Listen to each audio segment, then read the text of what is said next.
హల్లెలూయా! కరుణించినట్లయితే ప్రార్థన చేద్దాం. ప్రేమగల తండ్రి, కృపగలిగిన ప్రభా, జీవంగల నాయన, జీవాధిపతి నీ బంగారు పాదాలకే స్తోత్రం. ఆశ్చర్యకరుడా, ఆశ్చర్య కార్యాలు చేసే గొప్ప దేవా నీకు వందనాలు. కీర్తనీయుడా, మా ఆరాధ్య దైవమా నీకు వందనాలు.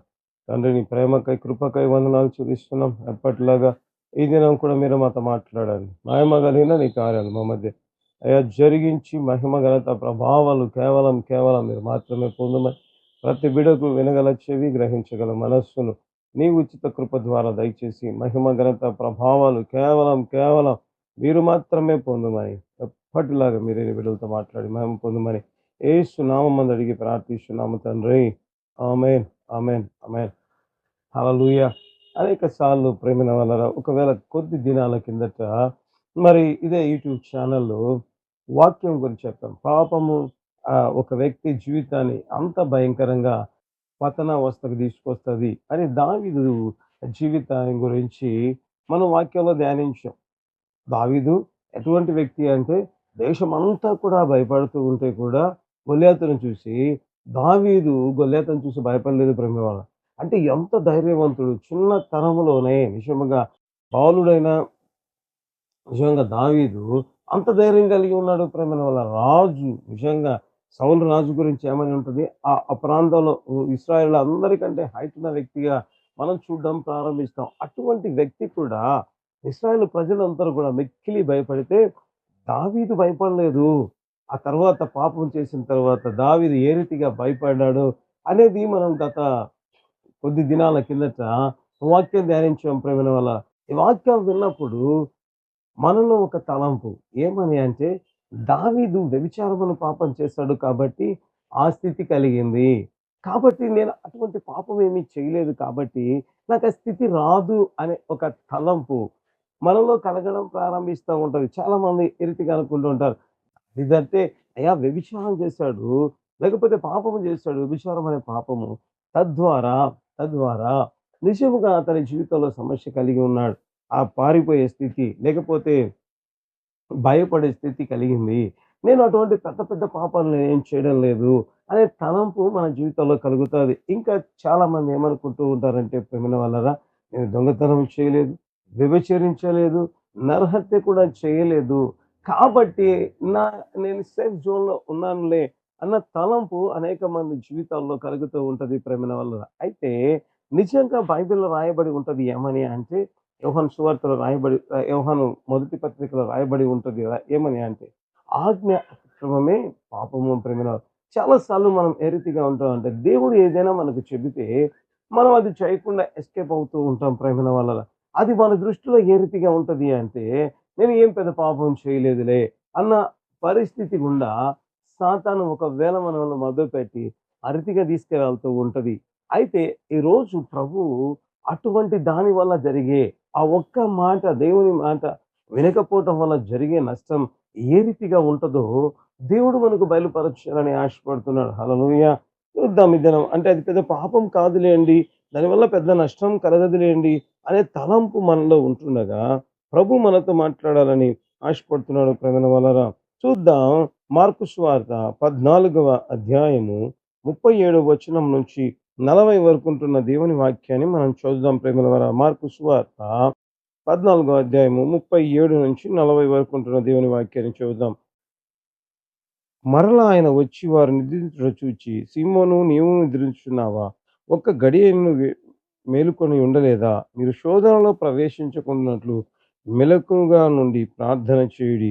ఆత్మ సిద్ధమే గాని శరీరం బలహీనమని పేతురుతో చెప్పి తిరిగిపోయి ఈటెవే ఇంతకు ముందు పలికిన మాటలనే పలుకుచు ప్రార్థించెను. ఆయన తిరిగి వచ్చి చూడగా వారు నిద్రించుచుండిరి. ఏలనగా వారి కన్నులు భారముగా ఉండెను. ఆయనకేమి ఉత్తరం ఇవ్వవలెనో వారికి తోచలేదు. ఇక్కడ చూస్తే ప్రేమిన వలన బైబిల్‌లో రాయబడి ఉంటది. దేవుడు క్లియర్ కట్‌గా ఇక్కడ బైబిల్‌లో రాయబడి ఉంటది. సీమోను పేతురు నీవు కూడా నిద్రిస్తున్నావా అని యేసు ప్రభు చెప్పినట్లుగా మనం చూడడం ప్రారంభిస్తాం ప్రేమిన వలన. అంటే నిజంగా దేవుడు ఏం చెప్తున్నాడు అంటే, అయ్యా మీరు నిద్రపోకుండా మేల్కొని ప్రార్థన చేయండి. అందుకే క్లియర్‌గా రాయబడి ఉంటది. మెలకువ కలిగి మీరు శోధనలో ప్రవేశించకుండానట్లు మెలకువ కలిగి ప్రార్థన చేయండి. దేవుడు ఒక మాట చెప్పాడు ప్రేమైన వాళ్ళరా. అయితే వారు ఏం చేస్తున్నారంటే ప్రార్థన చేయకుండా, ప్రార్థన చేయకుండా నిద్రపోతున్నట్లుగా మనం చూడడం ప్రారంభిస్తాం ప్రేమైన వాళ్ళరా. అంటే నిద్రపోవడం వల్ల అంటే దేవుడు చెప్పిన మాట వినకపోవటం వల్ల ఏం జరిగింది అంటే, మనం వాక్య భాగంలోంచి చూస్తే అదే మార్కు సువార్త 14 అధ్యాయము 50 వచనాన్ని ఇప్పుడు మనం చదువుకుందాం ప్రేమైన వల్లరా.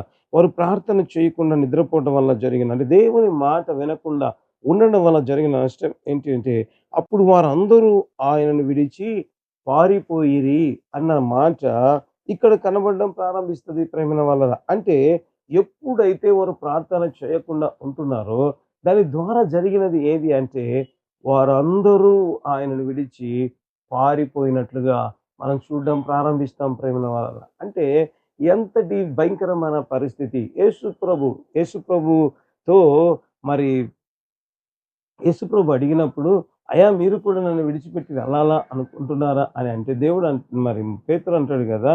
ఏమని అంటే, "అయ్యా! నిత్య జీవపు ఊట గలవాడవు నీవు. నిన్ను విడిచి మేము ఎక్కడికి వెళ్తాము" అన్నాడు ప్రియమైన వాళ్ళరా. అటువంటి వ్యక్తి ఏం చేశాడంట? పారిపోవడం ప్రారంభించాడంట ప్రియమైన వాళ్ళ. అంతటితో పారిపోయి అంతటితో ఆగిపోయిందా? ఇంకా ఏమైనా జరిగిందా? అంటే "నువ్వే నా సర్వస్వము" అని చెప్పిన పేతురు ఏం చెప్తున్నాడు? అయ్యా! మేము వెళ్ళనే వెళ్ళము. అంతకుముందు వచనాల్లో మనం చూస్తే నీకోసం చావడానికైనా నేను సిద్ధమే ప్రభా! అన్న వ్యక్తి ఎప్పుడైతే దేవుని మాట వినకుండా ఉండడం ప్రారంభించాడో, తద్వారా ఏమైందంటే దేవుని విడిచి పారిపోయినట్లుగా మనం ఇక్కడ చూడడం ప్రారంభిస్తుంటున్నాం ప్రేమైన వల్లరా. హల్లెలూయా! నిజంగా ఎంతటి భయంకరమైన పరిస్థితో కదా ప్రేమైన వల్ల. అంతటితో ఆగిందా అంటే ఇంకా మనం చూడడం ప్రారంభిద్దాం. అదే మార్కు సువార్త 14వ అధ్యాయము 66 వచనం నుంచి 68 వరకు ఉన్న దేవుని వాక్యాన్ని మనం చదువుదాం. పేతురు ముంగిటి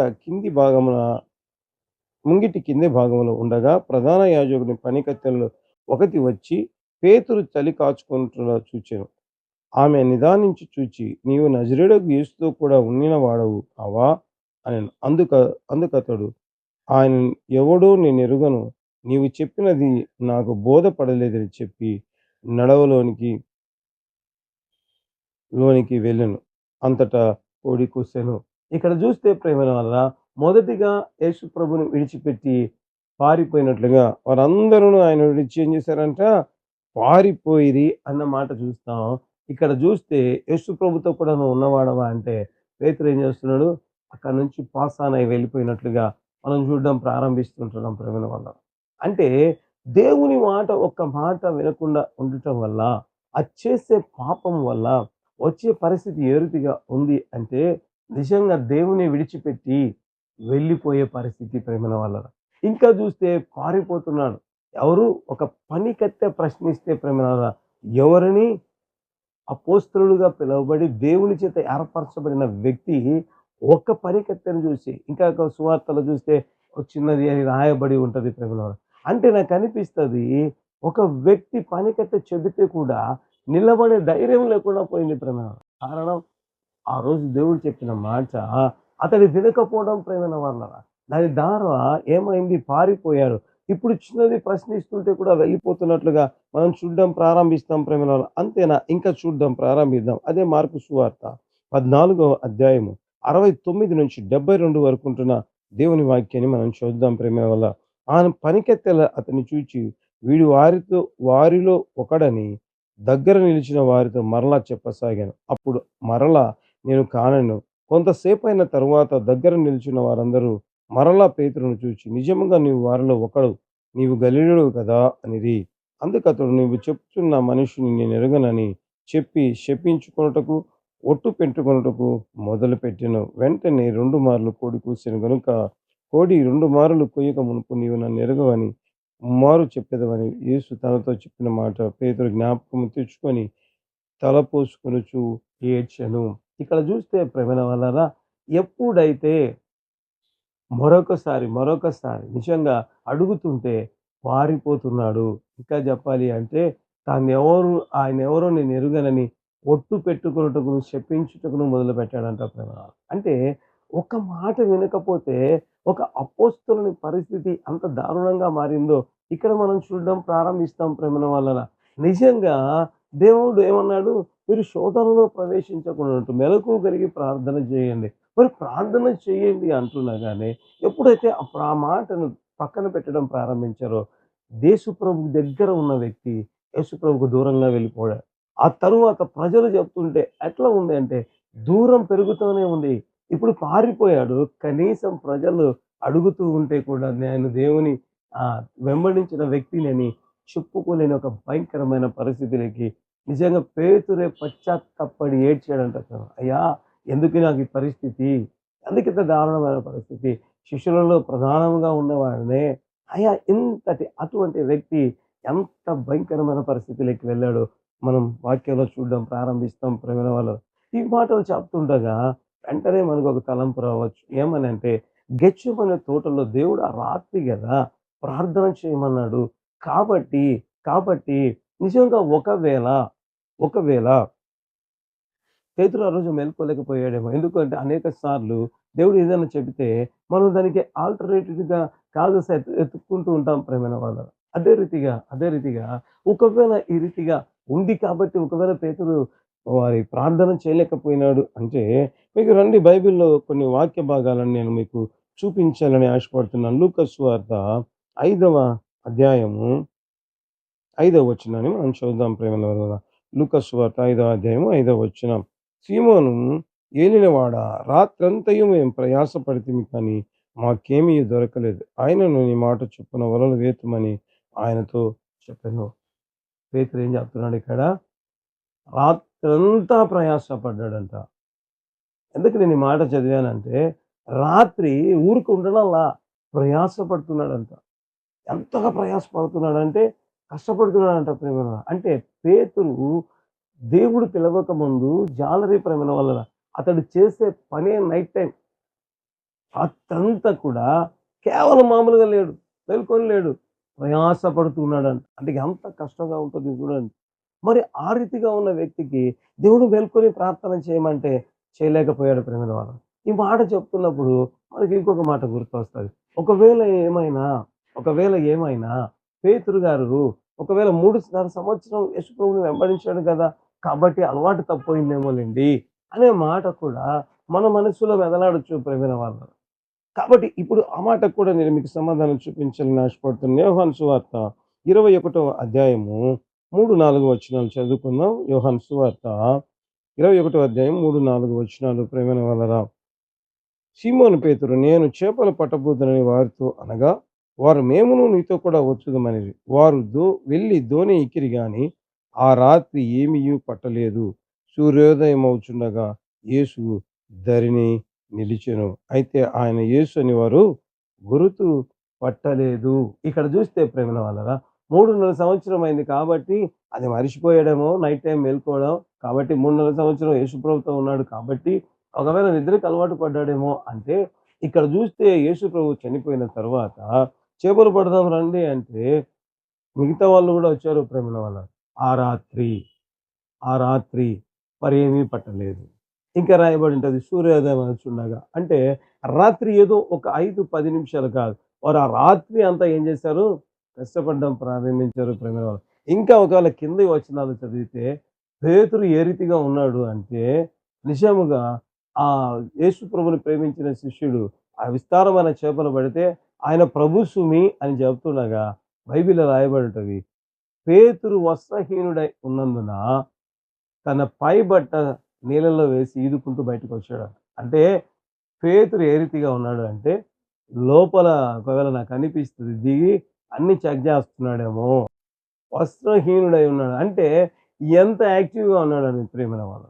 అంటే చేపలు పట్టే వృత్తిలో ఏ రీతిగా అప్పుడు ఉన్నాడో as it is, as it is అట్లే ఉన్నాడు ప్రియమైన వాళ్ళు.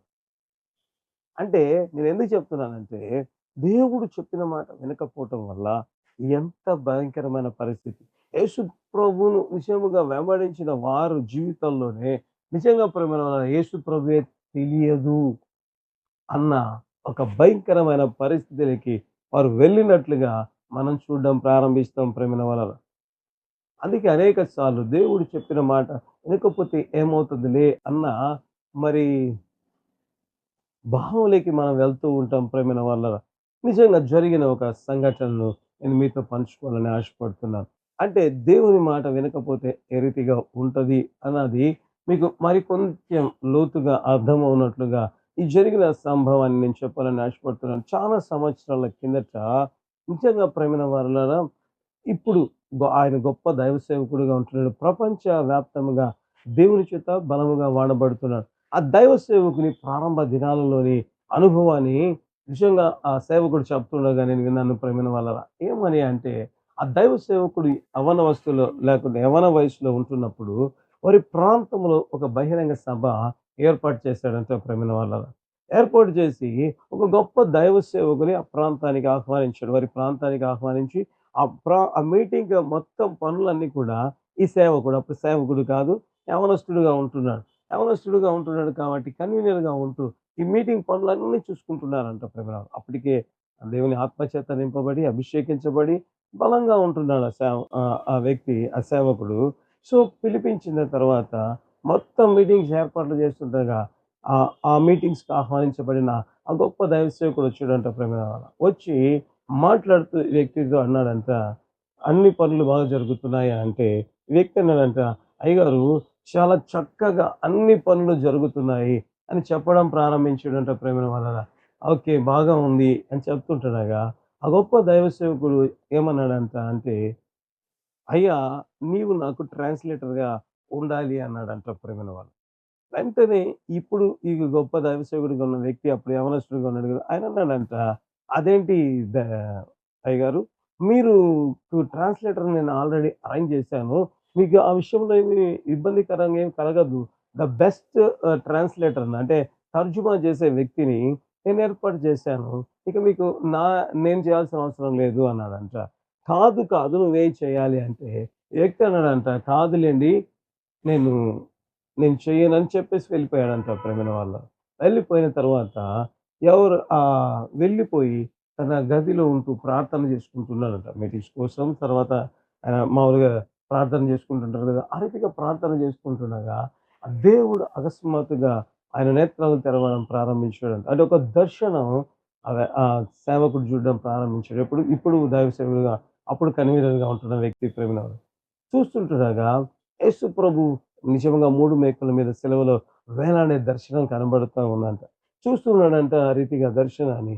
చూస్తుండగా ఎవరో, ఎవరో ప్రియమైన వాళ్ళారా ఒక బల్లెము తీసుకొని యేసు ప్రభువుని కూర్చున్నాడంట ప్రియమైన వాళ్ళ ఆ దర్శనములో. చూస్తుంటుండగా యేసు ప్రభు శరీరము ఒక్కసారిగా విలవిలలాడడం ప్రారంభించిందట ప్రియమైన వాళ్ళు. అప్పుడు ఈ సేవకుడు ఏమన్నాడంట, "అయ్యా ప్రభువా" అని గట్టిగా కేకేశాడంట. కేక వేస్తుండగా అప్పుడు దర్శనంలో ఉంటున్నాం.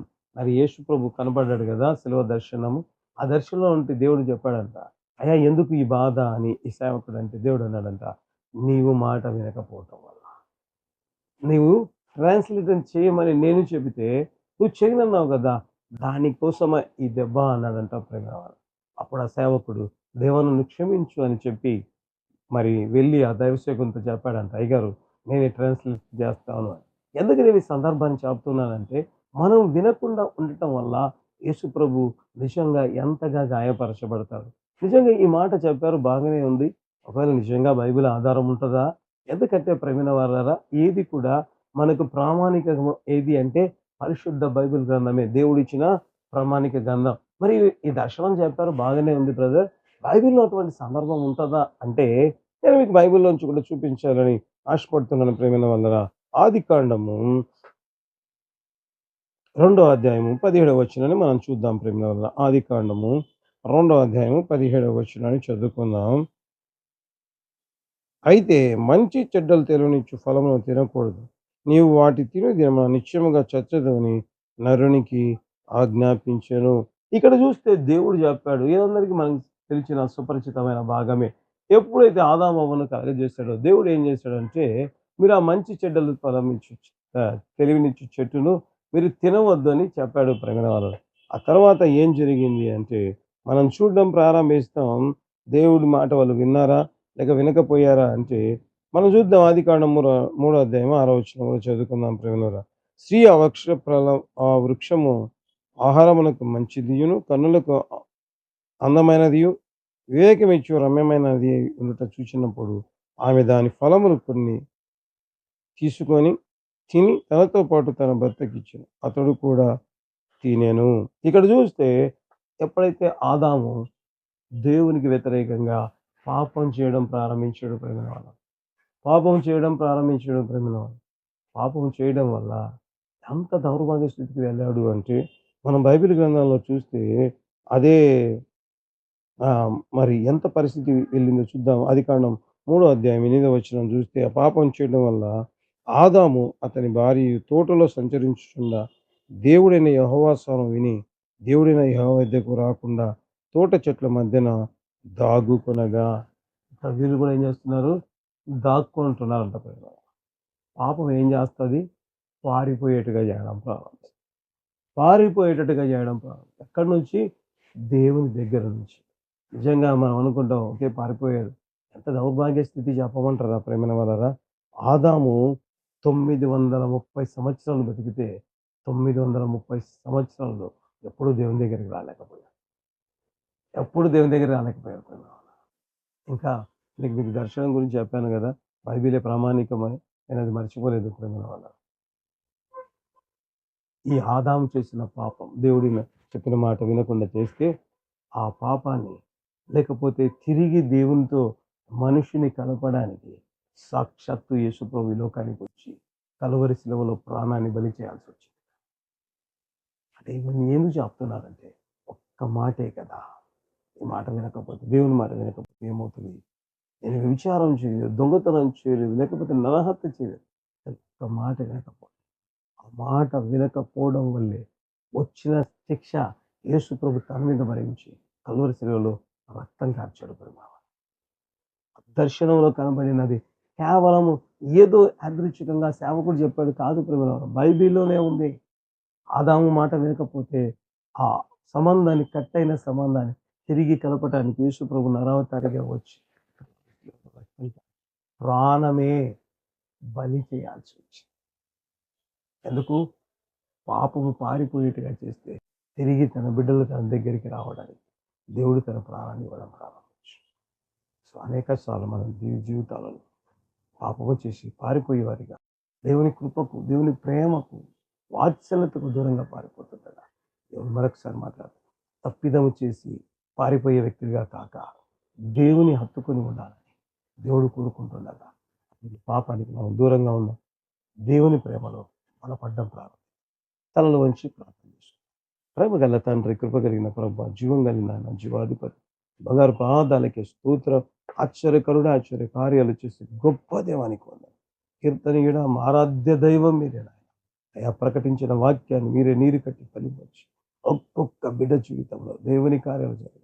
ఇది మొదలుకొని నాయన ఎల్లప్పుడు ఎల్లప్పుడు ప్రభువా ప్రభువా తండ్రి నిన్ను హత్తుకొని ఉండటానికి, నీ మాటలకు లోబడి ఉండడానికి సహాయము దయచేయండి. మీరే కృప చూపించి మహిమ పొందండి. ఈ పాపము దూరముగా పారిపోవుటకు సహాయము దయచేయండి. మీరే కృప చూపించి పాపము చేయటానికి భయము కలిగి ఉండటానికి సహాయము దయచేయండి. కృప చూపించి మహిమ ఘనత ప్రభావాలు మీరు ఎంతమందికి అందరి జీవితాల్లో ప్రభువా పాపాన్ని విడిచిపెట్టి పారిపోవటకు సహాయము దయచేయండి. మీరే మహిమ పొంది ప్రతి ఒక్కరు దేవుని ఎత్తుకొని జీవించడం సమస్త మహిమ మీరే పొంది ఆరోగ్యంతో ఉన్న వారిని బాగుచ్చు. ప్రెగ్నెన్సీ కోసం ఎదురు చూస్తున్న వారి జీవితాలు, వెహికల్, గృహం, అనేక ఆశీర్వాదాల కోసం ప్రతి దీవెన అద్భుతం మీరే చేయండి. అనేక మంది ఆత్మీయ జీవితంలో రగలాలి ప్రభు.